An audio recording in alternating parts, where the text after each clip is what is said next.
up to 5 groups, Yeah, we right? got 5. Mm-hmm. That's awesome. Yeah. Actually, after the show, I'm going to go deliver the final gifts to the last family.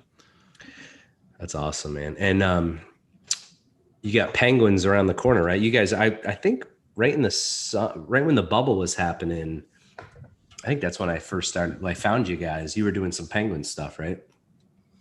Yeah, probably. Yeah, they disappointed us real quick. Yeah. Yeah, the bubble experience didn't last too long for us, but. Well, the new divisions will be interesting because I think they got out it's of gonna the. be. It's Yeah. gonna be hell for the Penguins. They're playing only division. Right. Like, right. I didn't know that they were going to do that. Yeah, that Eastern, whatever they're calling it, is a. I mean, that's bloodbath. Yeah.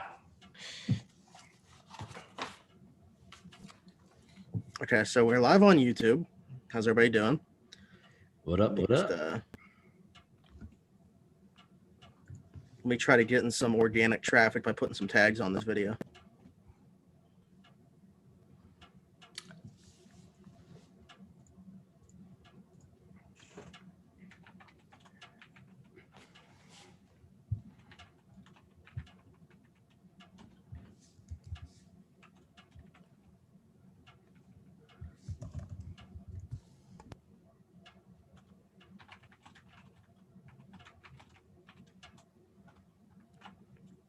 That person just asked me a fantasy football question.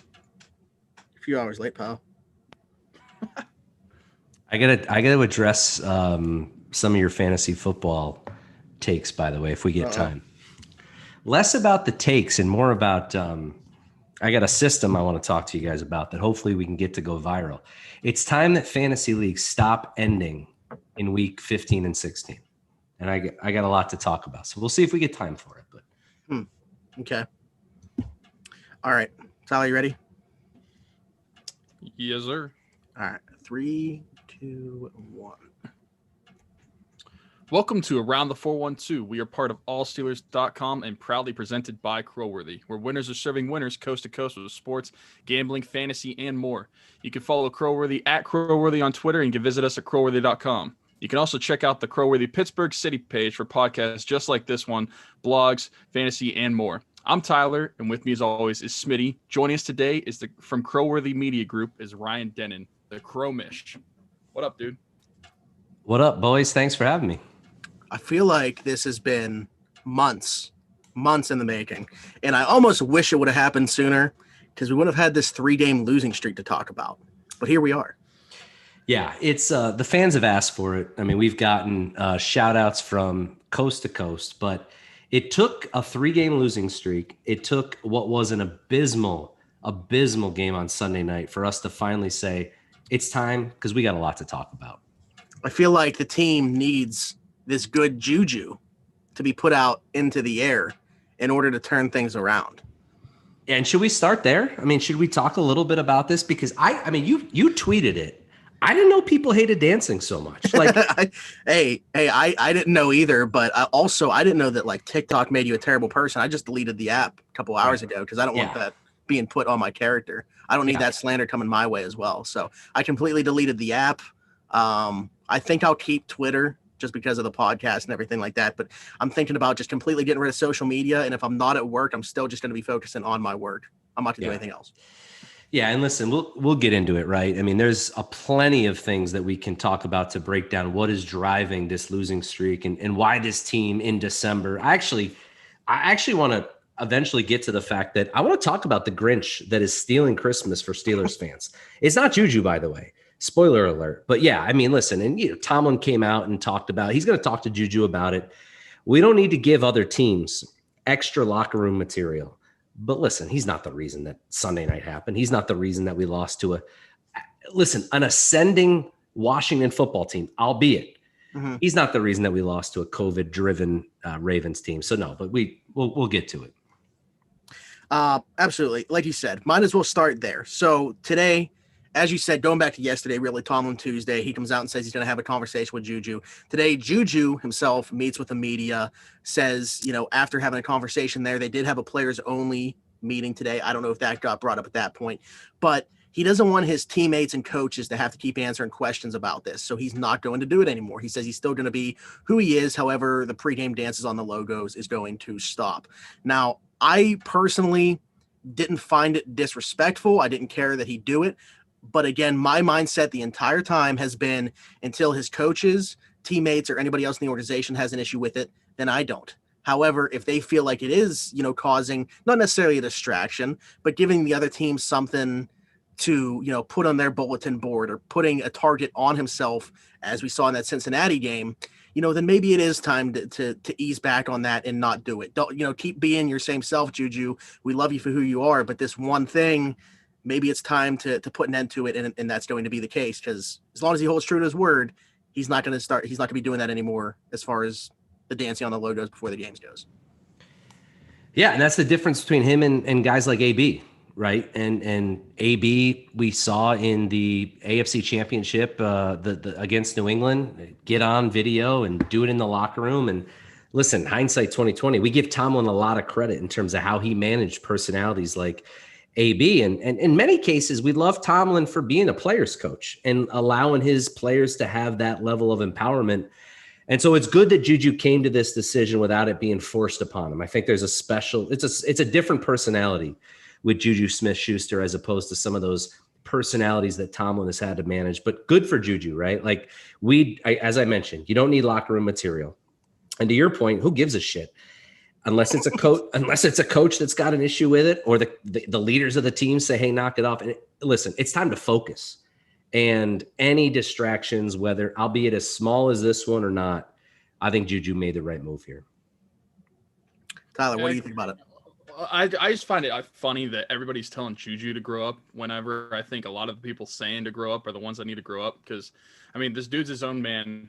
It's not affecting him playing football by dancing on the logo, but by him saying that he's going to stop doing it, I respect him for that. And like you said, Ryan, that's something that AB would not do. These two dudes are two different people. And we've said it multiple times on the show, I don't get the comparison between the two at all. I get they both have their social media that they like to be a part of, but they're completely different types of people on those apps, and just their personalities. You can tell he's not AB Jr. like a certain personality in Pittsburgh likes to call him. I just don't get the comparison whatsoever.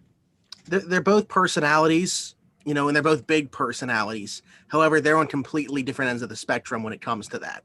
And I think that's what it comes down to. They're very outspoken. They're very outgoing. They walk into a room and you notice them right away. But that's where, the parallels pretty much stop, because although, very outgoing, like I said, you're talking about two completely different ends of the spectrum. It's not carrying over onto the football field. Even his individual performance, I really can't accredit to him. We'll talk about that as well. The offensive scheme and the play of the quarterback right now. But I really have a hard time thinking that him dancing on a logo before a football game is impacting what he's doing once, the kickoff happens. Yeah, you nailed it. These guys are not, and shame on whoever in the Pittsburgh media is trying to compare the two, because they're not the same. They're different generations. There's a different intent, and Juju's having fun. Right. And he's attracting a fan base that's younger, and they appreciate his creativity. AB was out for himself. And you saw it after Juju fumbled on Monday night on the bench. He was sitting next to James Washington, and you could feel the pain. Like he knew, holy shit, I might have cost us this game.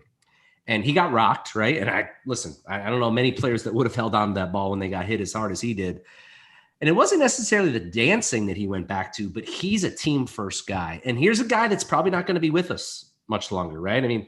You guys will talk about the offseason here, hopefully not sooner, but later. And hopefully we get a few rounds, if not another Lombardi. But this is a guy that, based on the depth that we have at wide receiver, might be, going through his final few games in Pittsburgh. He's been nothing but a class act. He's been nothing but a great teammate. And I thought he handled this whole controversy extremely well.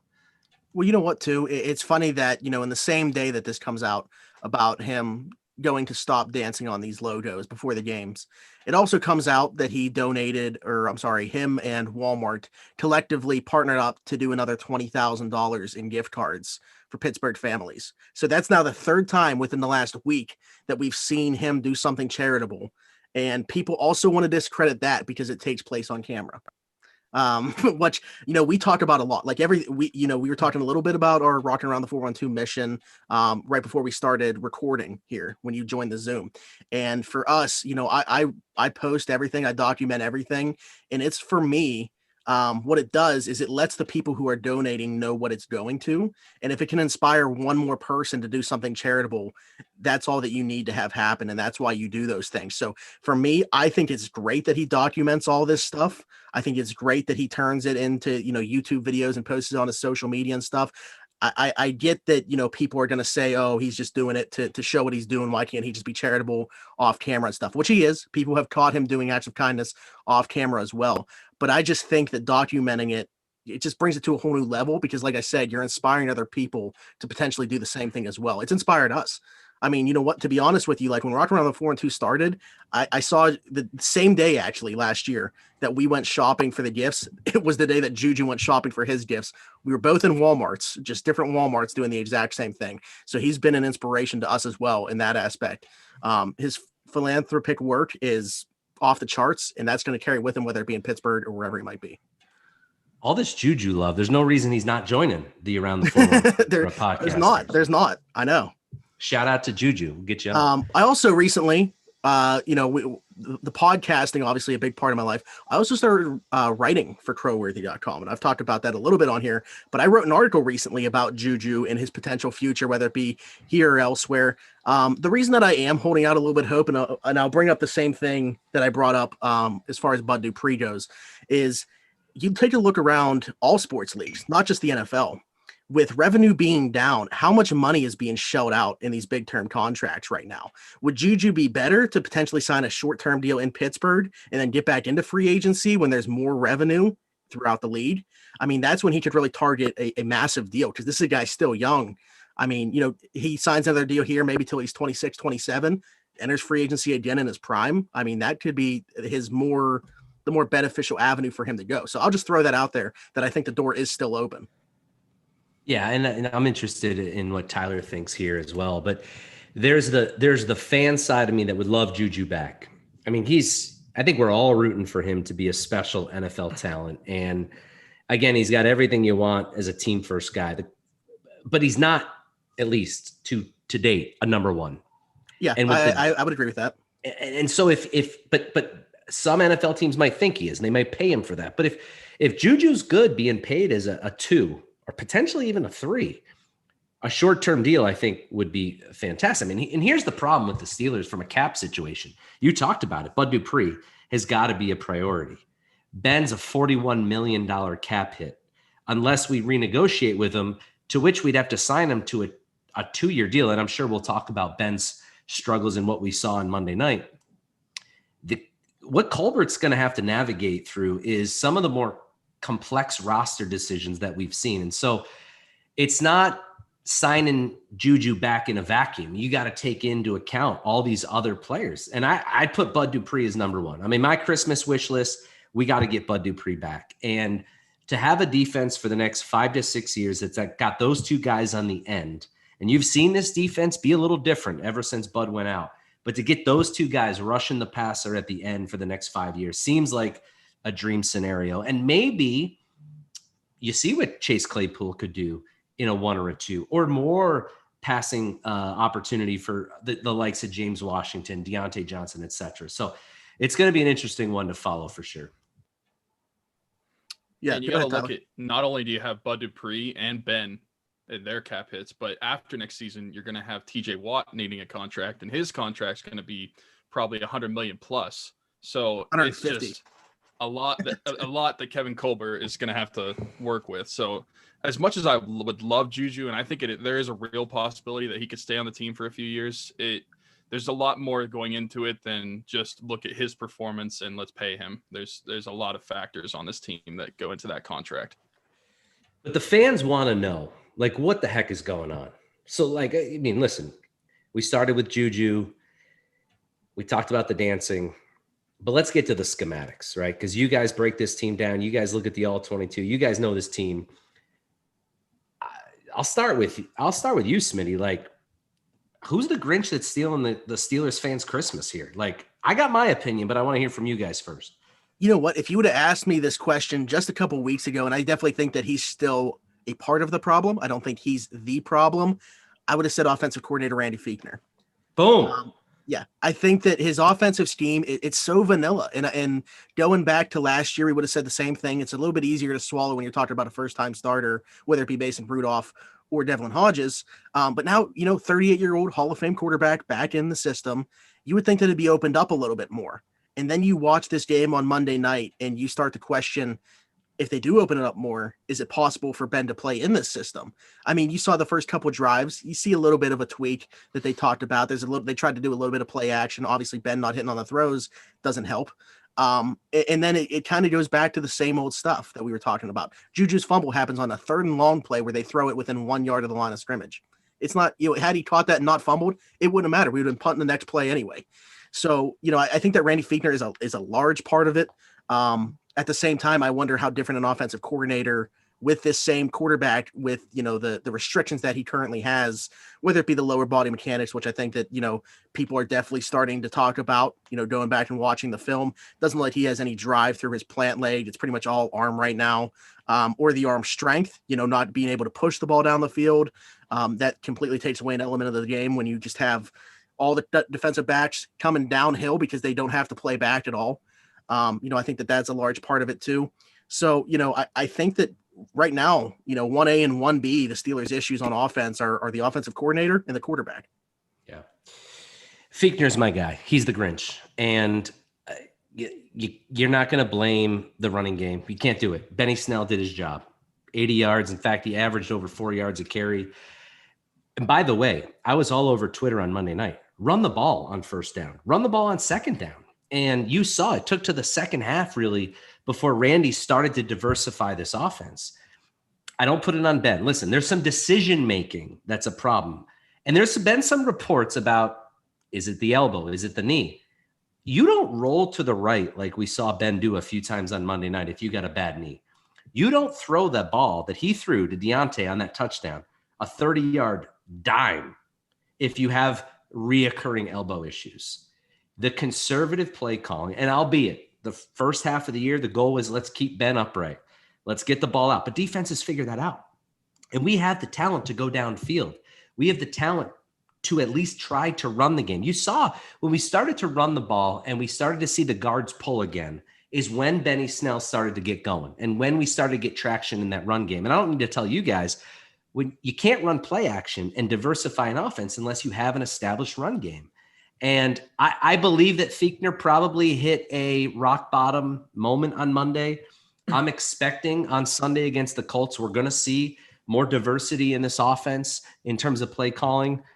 But man, I those first 10 or 11 possessions that were largely 3 and out, 3 and out, 3 and out. Couple mistakes from Ben, a turnover from Juju, but he did not set this offense up to succeed. And so the line hasn't been great, but no, the line has not been great. And so they should certainly be in the conversation. But if I had to really evaluate the last month of the season, it's Fichtner for me. Yeah. Well, okay. And before Tyler chimes in here, because I know he's waiting to, I will say good news for Steeler fans is I don't think that Ben's elbow is an issue at all. I think that you're still seeing good zip, which is a good sign. And then just for another thing, I think that Kevin Dotson coming back hopefully this week will be a huge addition because I do think that we start to see them run the ball. I almost had to shave because they hit 100 yards, but it didn't quite happen. Well, you guys have been on Dotson since day one. It's one of the official Kevin Dotson podcasts out there. Yeah. So this is a Kevin Dotson. We need to get him on too. Yeah. Yeah. But okay, go ahead, Tyler. So what I was going to talk about actually is the offensive line because they did show that they were a little bit better in the running game on Monday night. Not great, but better.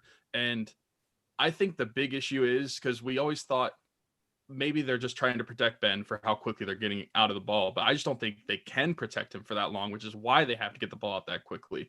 Because we've seen when Ben is at his best, it's whenever he's able to scramble a little bit, make plays, and just adjust to what's happening in front of him. He's not able to do that with how the offensive line has performed so far.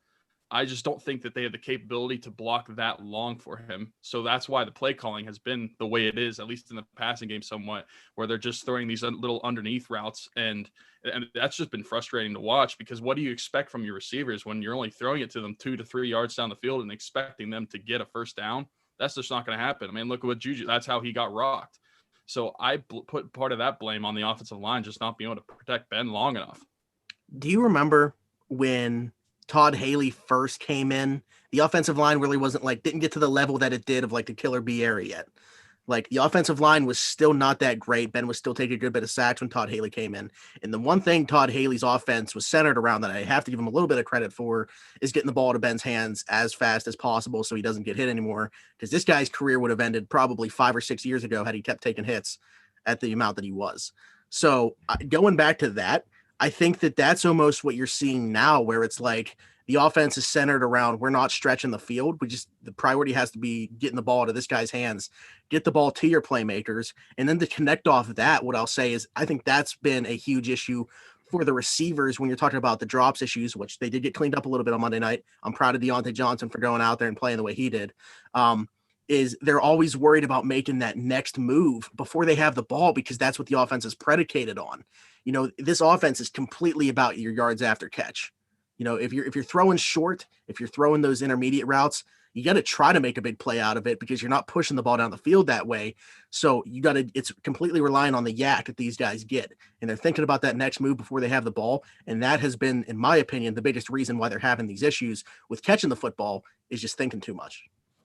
Yeah, and that's why I can never blame anybody for whenever people want to blame Juju for his yards. I cannot blame him whenever he's catching the ball 5 yards before the line or before the line to gain, and then you're making him fight 2 or 3. You're asking him to break 3 or 4 down. tackles to gain 10 yards. Exactly.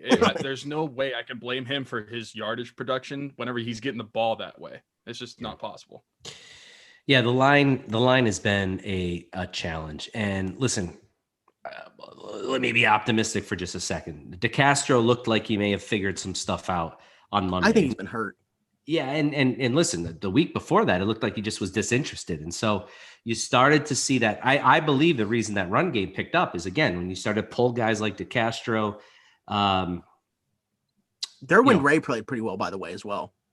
Yeah, but the tackles are the problem, right? And AV, I mean, he just got smoked. And listen, Lawson from Cincinnati he's a good athlete, but he should not be as dominant of a force as what we saw on Monday.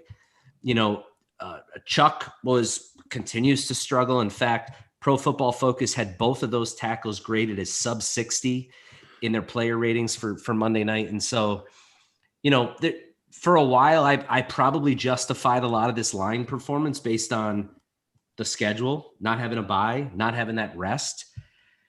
Well, we kind of had a normal week this week, right? You had the extra time off playing on a Monday, and they still got smoked. And the next 2 games are not going to be easy, boys. I mean, you got a good defensive pass rush in Indianapolis.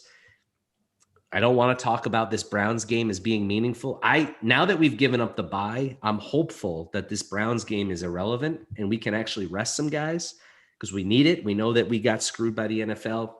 Shout out to Roger Goodell with the bye situation back in week 4. But the line is definitely something to continue to monitor, Tyler. Yeah, and I question, what do we think that the first round draft pick for the Steelers will be this year? And we said different positions. I think it has to be offensive line. Unless Zach Wilson's available, because that dude's a stud out of BYU. Yeah. I mean, I'm sure you've known I'm a huge BYU guy. I would take him in a heartbeat. Yeah. But yeah, right. Unless he's available, go offensive line. No doubt. That's a great segue, by the way, is because, you know, all of a sudden we've gone from a month or so ago, and I'm not saying for me specifically, I'm not saying for this show specifically. We've gone from a month ago saying, you know, Ben Roethlisberger, should he sign another extension, to who are we drafting in the 2021 draft at quarterback? Where is that now on the priority list in the draft? Or do we trade for a Matthew Stafford, Sam Darnold like quarterback? You know, it's been the conversation just over this last month has completely shifted. And granted, a lot of that is due to, I mean, I'm sure, Ryan, you can attest to this, even being on the outside of Pittsburgh.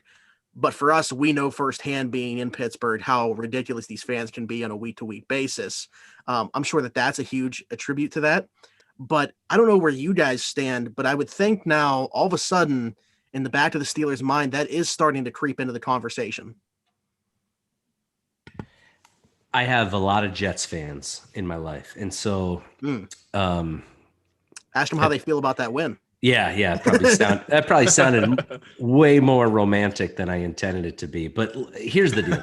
I've watched a lot of Sam Darnold football, and I was excited about this guy coming out of USC. And he's been poorly coached, and he hasn't been put in the best situation. I believe that the Jets are going to stick with him at the number 2 spot. I don't think that the gap to him and Justin Fields is worth enough for them to move out. And so I say that because outside of that, that's the guy to go get. I mean, I believe that the heir apparent needs to be a guy like Sam Darnold, needs to be a guy like Carson Wentz. And I get the contract would not be easy, but that would be my top scenario. Stafford's going to be probably more difficult to figure out, less difficult than Wentz, to be clear. But yeah, you would love to take a shot on those guys and let Ben start for another year and maybe turn it over, whether it be by injury or just the natural evolution of the position to a guy like Darnold. You know, I don't foresee us taking a guy in the first round, because if Ben comes back, our window is getting pretty short, right? DeCastro and Pouncey are not getting any younger. We got TJ and Bud, hopefully, for a short period of time. Hayden's not getting any younger. And so I do believe that, we're in a 1 to 2 year window here before the full rebuild. So I don't actually see us taking a quarterback early in the first or second round. If you do anything offensively, that's not the line, it's running back. And to get a dynamic rusher, assuming that Connor is out, again, shout out to another guy that's been nothing but a great teammate. We all love the story, but you're probably not re-upping him. I've been a hashtag free Anthony McFarland guy.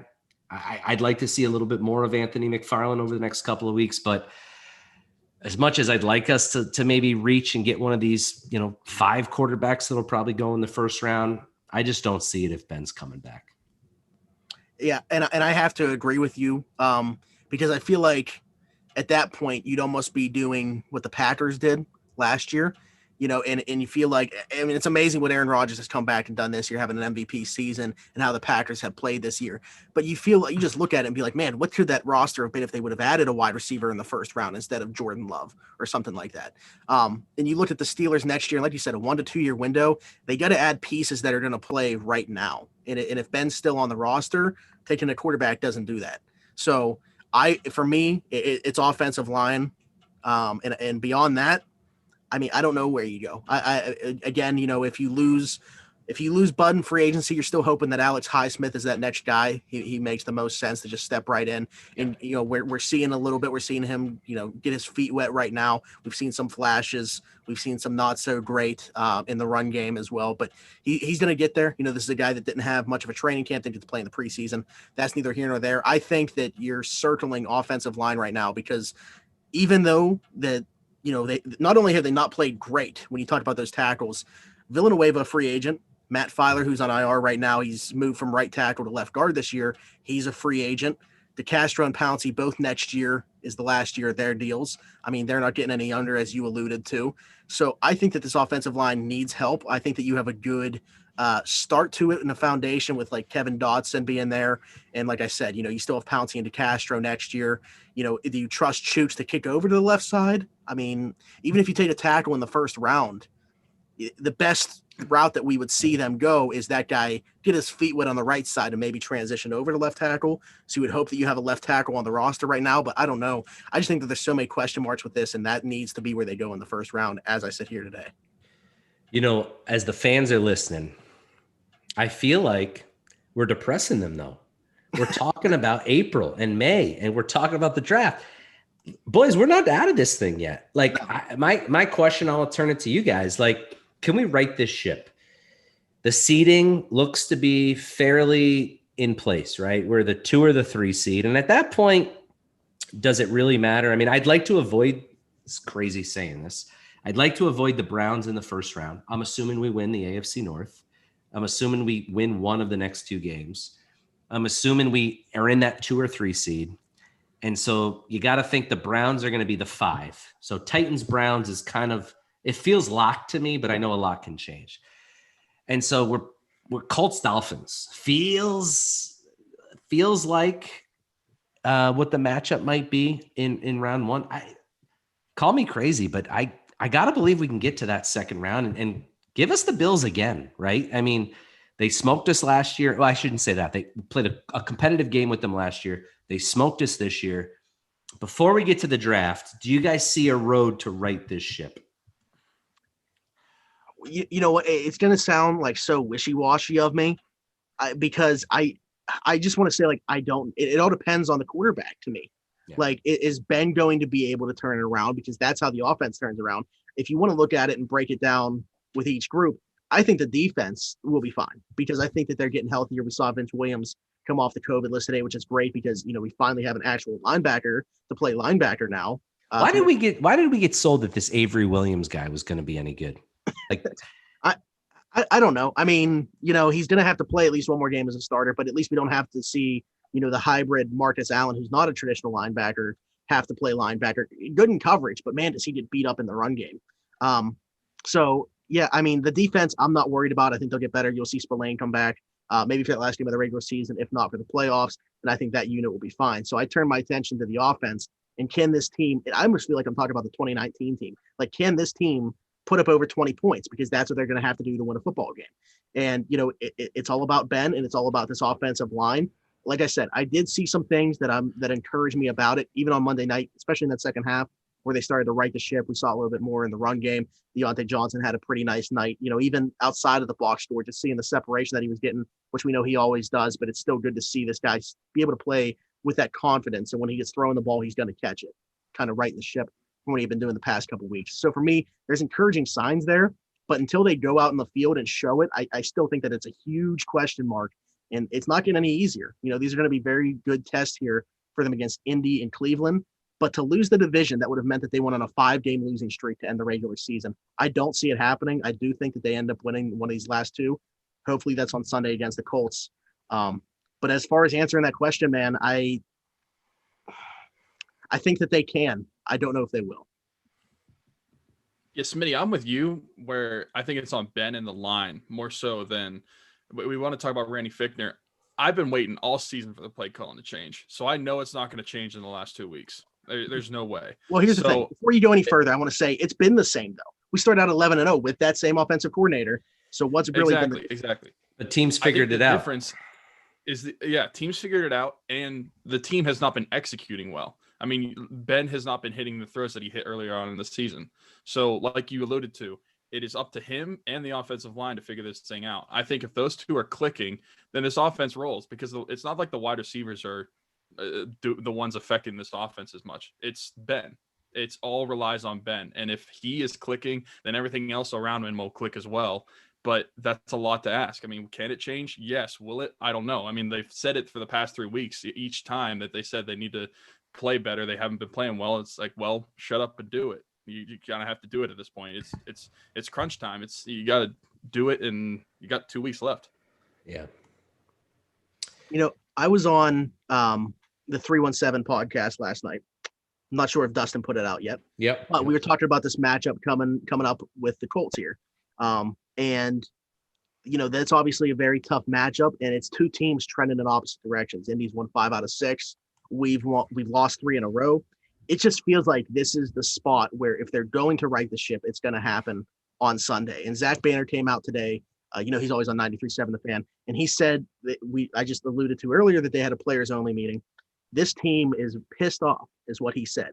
And he pretty much just stopped short of guaranteeing a win on Sunday. Yeah. And, you know, my response to that would be go and do it. You know, I'm sick of hearing about it. Until they go out and do it, what they say doesn't matter. They can be as pissed off as they want. They need to come out with that extra motivation. How they came out and laid an egg on Monday Night Football against Cincinnati, when all you had to do was win the game and you win the division. These next 2 games, I don't want to say they would have been meaningless, But, it would have potentially given you the chance to rest these guys that we're talking about that didn't get to have that bye week, is beyond me. But on Sunday, you need to take care of business.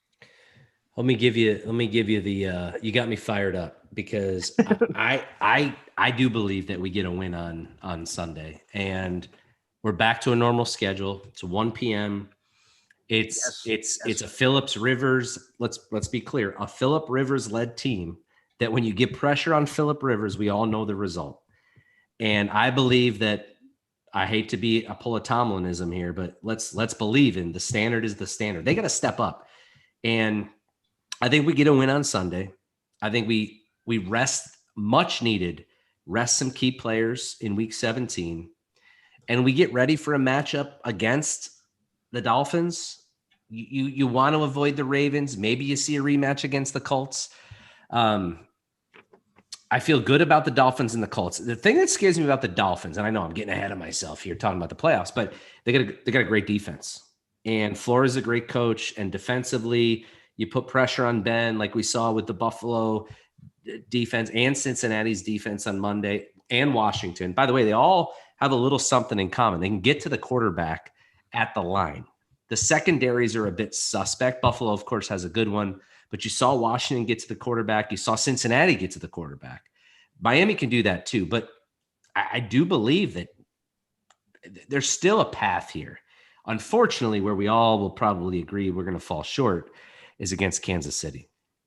I mean, I don't see a play. And we averaged 30 points a game prior to that Ravens game right after Thanksgiving. I mean, everything changed at that point, right?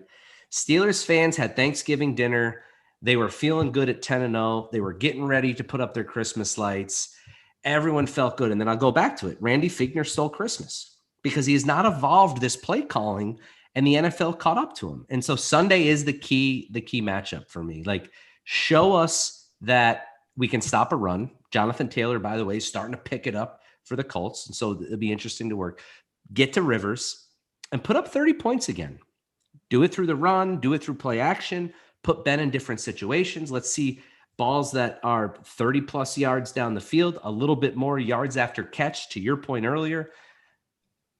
I think Sunday we're going to learn a lot about this team. You said about extending the ball down the field, throwing the football down the field. Where has Chase Claypool gone? I mean, he was a Rookie of the Year nominee, if not one of the front runners, along with Justin Jefferson, Justin Herbert, a little over a month ago. 10 touchdowns in 10 games. I don't know what has happened to him, but I bought a carton of milk earlier, and he was on the milk carton. So I don't know who he's missing right now from this offense. It could be the rookie wall. I mean, Tomlin talked about it. He was going to start limiting a little bit of Claypool snag. It could be the rookie wall. It could be the fact that he plays best when the ball is thrown downfield. And you saw that against that Eagles game where he set a rookie record for what he did. Listen, Deonte appears to be over the yips. You saw a little bit more confidence from him on Monday. James Washington, we know what he can do. You're not going to maximize on guys like Claypool unless you have play action. And you can get some separation. You can give Ben a little bit of time. So I think it comes down to the coordinator and establishing a little bit of the run to be able to let these wide receivers, some of the most talented group, arguably one of the more talented groups 1 through 4 in the NFL, to be able to get open and do what they do best. So, Tyler, do you have any idea where Chase Claypool is? I don't think he's down in Randy Fichtner's pocket. Yeah. I think Ryan's right. It just comes down to the play calling, being able to help Chase Claypool excel and get guys like that open. Like you said, he does his best work when he's pushing the field. So we haven't seen that in weeks. So it's not going to succeed just doing these little underneath routes. Yeah, he took that screen on Monday night and almost took it to the house before somebody caught up to him. But it just feels like outside of that, he was just a huge focal point for this offense, weeks 1 through 10, where even if he wasn't catching the ball, what we talked about a lot within the last couple of weeks, this pre-snap motion that they were doing where he was like always on the field. There were weeks he was leading the receiving room in snaps. And now, he's dropped to third or fourth every week. And you talked about, even like Tomlin talked about, although it was kind of a weird quote because he didn't say that he hit the rookie wall. He said he was limiting his snaps to avoid him doing so. Right. That just kind of sounded weird to me. It kind of sounded like he was, playing, what's his saying? Something about fears. Well, most things that Tomlin say about fears. Yeah, I was going to say many things that Tomlin says are weird, but it makes the list. I thought you said it well, Tyler. Like he's in Fichtner's pocket. Listen, there was a fourth down on Monday night, a crucial play on fourth down. Claypool wasn't even on the field. Yeah. And like he establishes mismatches. Like that shows the incompetence of Fichtner or anyone on the staff that made that call, that he wasn't getting the snaps. And I don't think it's the wall. I think it's the fact that they haven't figured out how to best utilize it. I'm going to end with this because I know you guys probably want to wrap your show and end with some takes for Steelers fans to get rid of Sunday. Two things. One, are you with me that it's time to free Anthony McFarland? Like, I believe this guy's got talent. I've seen all I need to see out of Jalen. I get what we get out of Benny. Listen, played okay on Monday night. McFarland's got a motor to him, though, that he could be a game breaker. And I don't know who he pissed off, who he took pictures of in that locker room, but give me some more Anthony McFarland on Sunday. I remember weeks ago on an episode here, we talked about, with it being such a weird season and everything like that, we understand, no preseason for these guys, these rookies and everything like that. However, he was one of the guys that I circled as I would want to see his role expand each and every week as the season goes on. And it's not necessarily about Benny Snell. I think Benny Snell can stay in his role right now, but it's James Conner, who's a pending free agent and probably isn't part of the future here, that I think should be kind of taking a back seat here, because I understand, when he's healthy, he's the best running back on the roster, everything like that. But I don't think that there's much of a drop off from what he can do himself and what Benny Snell and Anthony McFarland can provide to this backfield collectively. So I think that the Steelers should be going towards this two-headed monster, if you will, and Benny Snell and Anthony McFarland. I think that passing play where we saw him gain a first down on just a short little screen is how you utilize him. I don't think he needs to be running between the tackles. I think he's, you get him the ball out in space, and that's how you're going to utilize his best assets. But I think that he definitely should be, I don't want to say like the focal pointer by any means like that, but I think that his snap count should certainly be increasing, and how they should be using him. We saw a little bit on Monday night, but it needs to be more than what we saw on Monday night. Yeah, over the past 3 games, which has been on this losing streak, he's only gotten 5 carries. Which and that's without James Conner twice. Exactly. It's ridiculous. He brings a skill set that we've seen Benny Snell is not able to do. He's got a motor to him, and I think he's a better pass catcher than people are giving him credit for. And I think they can use him a lot better than they're using him right now. I mean, it's ridiculous that they've gotten 1 carry out of him last game, and Benny Snell carried the ball 18 times. Now, Benny Snell did a good job, but that doesn't mean you can't share the load more. Absolutely. Yeah, and let's hope that we see more of that on Sunday. Listen, guys, thanks for having me on. You guys have been a great part of CrowWorthy. Smitty, thank you for blogging and giving our readers a little bit more of 412 coverage on the site, and continue rocking it, man. What you guys did for the families of the Pittsburgh area has been awesome. And hopefully we get a lot more of Pittsburgh Steeler talk over the next 2 months, and that we're not, previewing just the draft. I know Penguins and Pirates are on the horizon, but thanks everything for what you guys do, man. You guys are putting out some great content. Yeah, right before you go, I do want to say while you're on here, now that we're able to talk to you, I think everybody knows because we talked about it and everything like that. We put out tweets about it. But, being that you are part of CrowWorthy, we can tell you right now, like the donation you guys made, I mean, that's literally one of the 5 families we were able to help right there. So we can't thank you guys enough. The partnership that we've had with CrowWorthy since joining has been nothing but beneficial for us, and we can't thank you guys enough for everything that you've done. So truthfully, from the bottom of my heart, you guys have been a huge difference for not just around the 412, but also the Pittsburgh community. I appreciate that, man. We're trying to reinvent sports culture. Like, I think sports are always going to be in our life.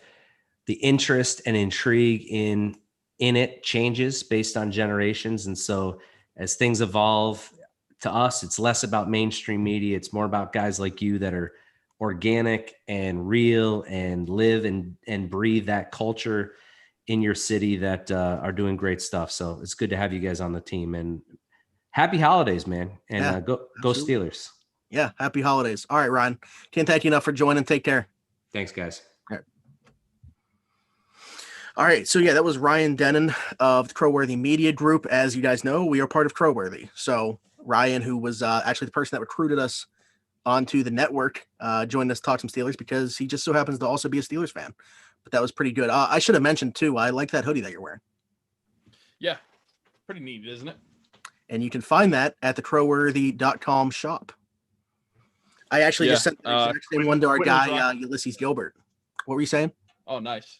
Quentin, my friend Quentin, lives out in Utah. He was rocking one whenever I went to see him. So that was cool to see someone out in Utah wearing a hoodie. Yeah, nice. Okay, well, we pretty much covered everything that I wanted to Steelers-wise. I just have one last question as it pertains to the Steelers before we wrap up here with some ad reads. And that's going to be, we saw in Tomlin's press conference yesterday him kind of allude to this. I don't know where you stand. Do you think Benny Snell finishes out the season as RB1? I don't know, man. It's so tough because I feel like it's like the coaching staff. They just want to give the job to James Conner, but it's hard to do so whenever he's not on the field. And that's been the story of his career, really, that he's had health struggles his entire career, keeping him off the field. So I think, yes, Benny Snell will finish as RB1, but I don't think it's going to be James Conner's fault, like that he's not going to be able to get the yards or anything like that. I just don't think he's going to be able to stay on the field enough. And like we talked about, Anthony McFarland's not going to get enough run to be able to even contend for that. So I think, yes, RB1 will be Benny Snell to finish out the season. Now, maybe going into playoffs, that changes. Like you could see in the first playoff game, they go back to James Conner and maybe he does well, maybe he doesn't. But I think James Conner will always be their guy, at least for the remainder of this season.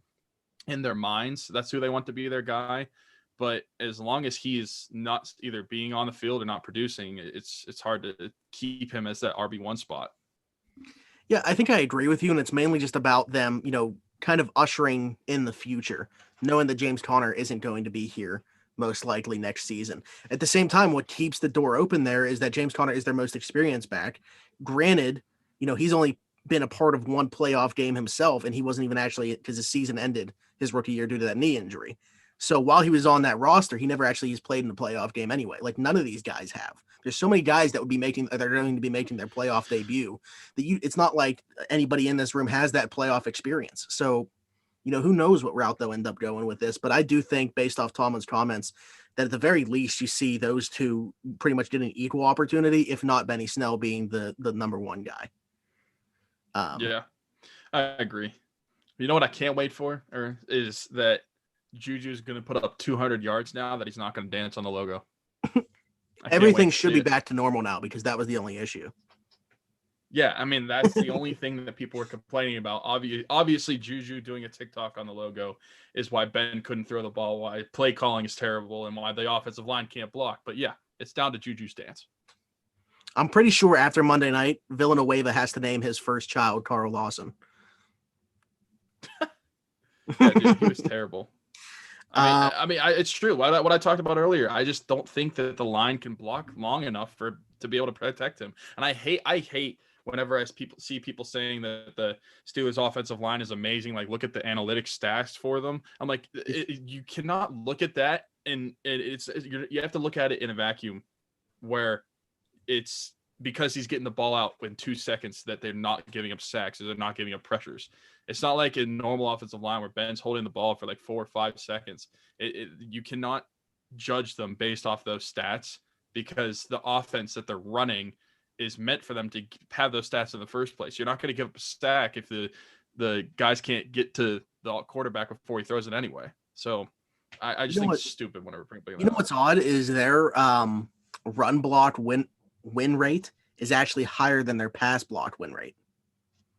Really? So based off that, they're actually somehow better at run blocking than pass blocking.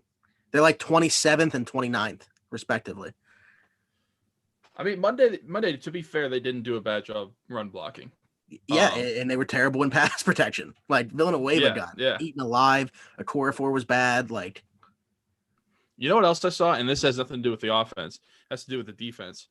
Outside contain was awful. Whether it was Alex Highsmith or TJ Watt, they were crashing down too early and not keeping that outside contain. And that's why Ryan Finley was able to break off the runs that he did.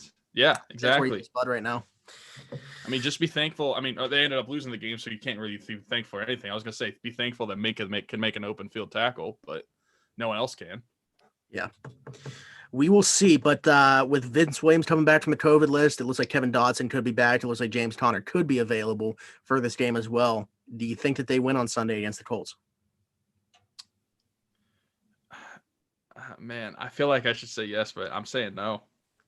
I have to say no, because the past 3 weeks, they've shown me absolutely nothing to make me believe that they can win this football game. Especially when you lose to, and to be fair, the Washington football team is not as bad as what they seem to be. They are up on the rise. Yeah, Cincinnati's really the only one. But yeah, when you lose to the Bengals, I can't say that you're going to win against the Colts. So to me, no, I'm not saying that the Steelers are going to lose. Here's the thing is, we think that, having to play for something plays into this, right? Like if the Steelers come into this game with extra motivation, Indy's not really playing for anything. That's a different scenario. Indianapolis and Tennessee are tied right now for that division, both at 10-4. So it's not like Indy's coming into this game with nothing to play for. They're trying to win their division as well. So the Steelers' biggest thing, more so than their offensive issues, in my opinion, is just to be match that emotion, match that intensity, match that desperation. And are they going to? I don't know. Everything that I'm hearing sounds great, right? But it doesn't matter if they don't go out and perform. I'm going to say that they win a close one, and it's going to be low scoring. I think if Indianapolis does score over 20 points, that's GG, game over. They're winning this football game. I don't think that either team, I think it's like a 20-17 game. I think Phillip Rivers is playing good football right now, but I think our pass rush gets after him. They're going to make him uncomfortable. I don't think that they're going to be able to run the ball as well as we've seen teams run the ball against the Steelers start, the last couple of weeks. Like, what the heck's going on? This is one of the best teams against the run. We haven't seen that recently. I think that comes to an end on Sunday, and I think that that's the biggest thing is we make them a one-dimensional team where they have to pass, and he gets very uncomfortable in that pocket, and he turns the football over a couple times. Also, Steelers right now, 2-game streak without a turnover. That has to come to an end on Sunday as well. Yeah, listen, I hate to say it, and you said it earlier. It's kind of feeling like 2019, these past couple games where we just can't score. So I just don't see that playing or changing anytime soon. I'm basically at the point where it's put up or shut up. You can say whatever you want to me in the media coverages and all that sort of stuff. I need to see it on the field. And from what I've seen the past 3 weeks, I have not seen that you were able to put up the points you were earlier in the season. And there's a lot of factors that go into that, but I just need the team to click and show me that they can do it, which I know it's kind of like an easy answer to say, no, I don't believe it until I see it, but it's true. I really do not believe that they were able to win a football game until they show me that their offense is able to perform better than they have been the past 3 weeks, because it's just been a downhill spiral. And ever since that Ravens game, like Ryan was talking about, ever since that we got that delayed game, like the game was delayed almost a week, and it's just been frustrating to watch ever since then. And I just have a bad feeling about this team, but I know they can turn it around. I just need to see it. Stubbs says we win if the offense steps up. Then he said big if, massive if, gigantic if. Yeah. And it's not even the running backs or the wide receivers. It's down to the offensive line, Ben. And I guess you could say Randy, but we all know that the play calling is going to be the exact same because it's been the exact same all season. Yeah, I don't know. This team's making me lose hair. Speaking of hair, it's time to talk about some of our sponsors. So first off, let's start with Manscaped. Football is here. It means it's time to throw on your team's colors and make sure you don't fumble your grooming below the waist. Our partners at Manscaped are here to save your boys from a TJ Watt hit, so you stay clean and take care of yourself where it matters most. Manscaped is here with a surefire touchdown with the best tools for your grooming experience. Manscaped has redesigned the electric trimmer. The Manscaped engineering team spent 18 months to perfect the greatest ball hair trimmer ever created and just released the new and improved Lawnmower 3.0. It's simply the best hygiene tool for the modern man. Because of their ceramic blade and skin-safe technology, your snags will be reduced. Their Perfect Package 3.0 comes with the new and improved lawnmower, the Performance Boxer Briefs, and a travel bag for when you're done quarantining. The Perfect Package 3.0 also comes with Crop Preserver and Crop Reviver. Those are the anti-chafing ball deodorant, which ensures that your afternoon stroll doesn't end with your balls sticking to your leg. And also the Reviver, which is a toner for your balls. It's made with soothing aloe and witch hazel extracts that give your balls that much-needed boost. Find all these products and more at manscaped.com. And when you use the code 412 at checkout, you will get 20% off plus free shipping. Again, that's code 412 at checkout at manscaped.com for 20% off plus free shipping. You know, when I went on my trip, I forgot to take my ball deodorant and I forgot to take my ball toner. So that sucked. I didn't have it for over a week, but now that I'm back home, I got them. They're great to go. Yeah, I would have to. I just now I'm seeing this comment in here, and I mean, we talked about it multiple times on here that we don't think that there's a true number one wide receiver on this roster. We think that they have four guys that are kind of unique. If you were making me single out one, though, it's probably Deonte Johnson. Reason being, we see how much he's targeted. He's the best route runner. He creates the most space for himself. And in today's NFL, that's what's most important. But, you know, Juju's the most reliable. Chase Claypool's the biggest freak of the wide receiver room. And then, you know, James Washington kind of is what he is. He's got very reliable hands. He's a deep threat, which is probably why he isn't being best utilized in this offense right now, because there's not really been the need for a deep threat. But he's also very good in himself. Yeah, I mean, kind of just what he said there. But yeah, and then for your other hair needs, I can tell you another place that you should go. So go to manscaped.com and use code 412 at checkout for 20% off for those hair needs. For the hair that's on your head, you got to head to Keith's Barbershop. It's an old-fashioned barbershop. It's located at 180 Brighton Avenue in Rochester, PA. He's open 11 to 7 Tuesday through Friday, 9 to 4 on Saturday. Every Tuesday, he does $5 off for military personnel, first responders, and nurses. Again, that's Keith's Barbershop at 180 Brighton Avenue in Rochester, PA. I think last week was the first time that I had to mention this. But we also have a new sponsor at CrowWorthy, not just for Around the 412. This is CrowWorthy in general. That's going to be bench clears. So essentially, I'm wearing this basketball jersey right now. Looks like a tank top, right? That's how NBA jerseys are. Imagine this as an NHL jersey, and that's what they got going on at benchclears.com. So head over there, use the code CrowWorthy, one word, CROWWORH or THY. I just completely misspelled CrowWorthy. Again, that's CROWWORTHY, CrowWorthy. One word, and you'll get 20% off plus 20% off your order at checkout. Again, picture like a basketball style jersey. Instead, it's a Penguin jersey. Pretty cool concept, if you ask me. While you're at it, go to crowworthy.com and get one of these hoodies or t-shirts or hats. They got all sort of stuff. We got a question real quick too. Last question, if y'all can. Who are the top three guys to retain this offseason? I mean, if you're taking money out of it and just talking about players, then I would probably agree with Stubbs here with Bud, Hilton, and Sutton. As much as I love Juju, I mean, those are – huh? I would agree with that. You're talking about Bud Dupree, who's an absolute stud. Mike Hilton's arguably the best at his position in the league. And then Cam Sutton has proven himself, especially this year, that he's a very valuable asset. So those would be my three. I love Juju, but if I'm having to pick three, those would be it. Wait, Stubbs, you still haven't gotten your hoodie. So that Ryan that was just on with us, that's the guy from CrowWorthy.